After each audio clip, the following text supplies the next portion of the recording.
Well, joining me via Zoom to analyze this issue is public affairs expert Achike Chude.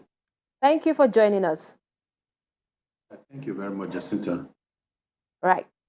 So, report has it that the release of the 7 victims was due to the efforts of Kaduna-based Islamic cleric Sheikh Gumi and a senator from the north. How would you describe their intervention?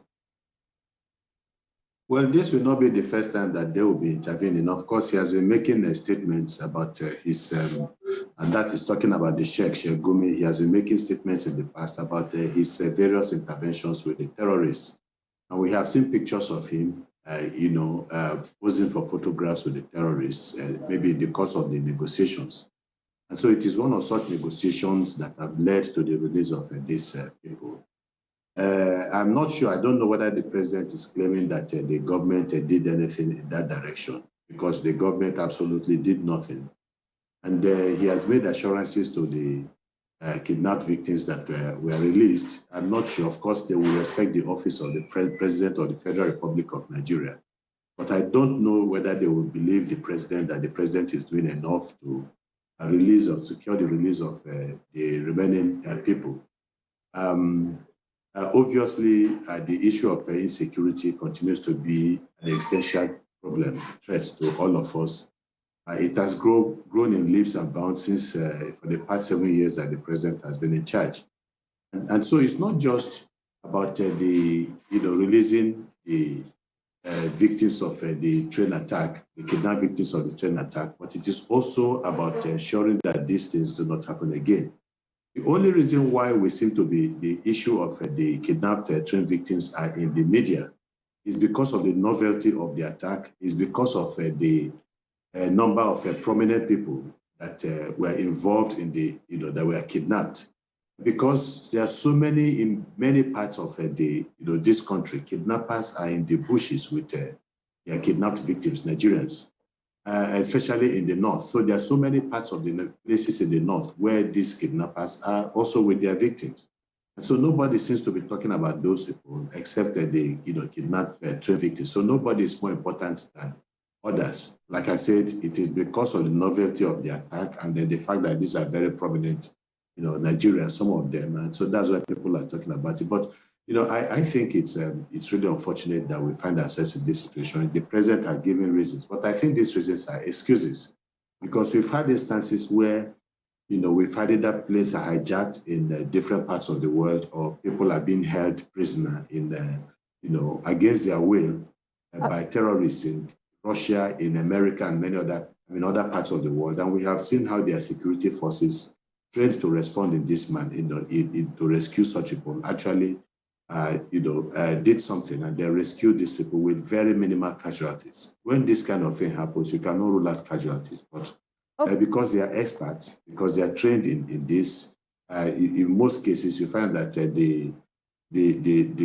cost is actually very minimal in most cases. So, okay, my second question would be, what can you suggest the government do at this stage to end this pain being afflicted on the abductees? Well, I don't know what the government can do. I think the negotiations should continue so that the remaining people can also be released.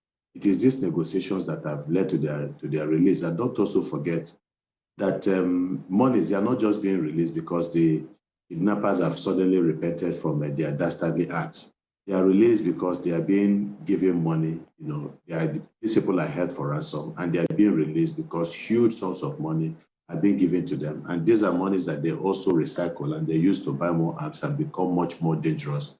So it's I think what the government should do is go after these people, but the government obviously seems to lack capacity. The government seems to be afraid of these people. If we listen to what the presidential spokesman, Gabriel, will say that they had an exchange, an agreement with the terrorists, and the president showed surprise that terrorists did not abide by the agreement. They did their own part by freeing the wife of the terrorist leader, and the children. And then after that, they were expecting that the terrorists would be honorable enough to do their own part. And this gives you, it is Achike, we don't worrisome have that much time, but let me quickly ask you this last question. How can we prevent future terrorist attack on luxury buses and trains? I don't think we can attack, we can prevent it. I don't believe in missing words or playing, politics with things like this. It's a very serious issue. Until the government goes against these kidnappers, until the government goes against their finances and their backers, there are people that have been arrested and the government has told us that they are going to be tried. Nothing has happened in that direction.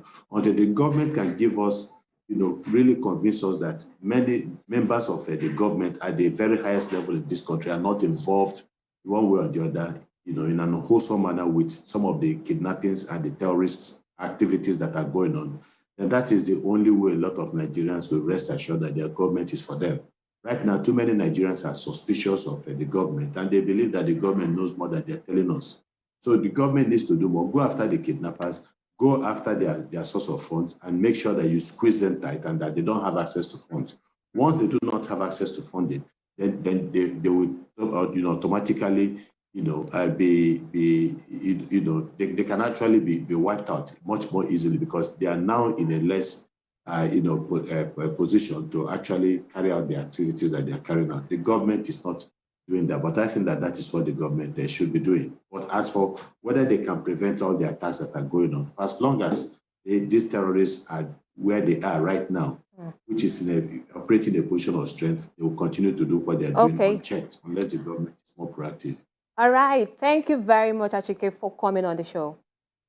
Thank you very much.